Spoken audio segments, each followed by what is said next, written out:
In this video, how to add Apple CarPlay to your vehicle. If your vehicle does not have Apple CarPlay, take advantage of NavTool's product and install it today. Any Android phone will work in any vehicle with this interface.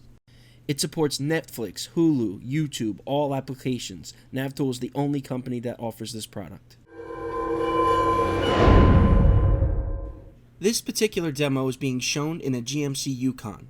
However, any Buick, Cadillac, Chevrolet, or GMC vehicles will also be compatible with this device. They all have identical screens. The trim panel and the surroundings may look different, but the screens are all identical, therefore this device will work in any of those vehicles. This is your factory menu here. This menu is run from a computer somewhere in your car. Our device does not affect this menu at all. Our device uses the screen or monitor of the car to display Apple CarPlay, Android Auto, or HDMI smartphone mirroring. None of the car's original factory settings or factory menu will be affected in any way.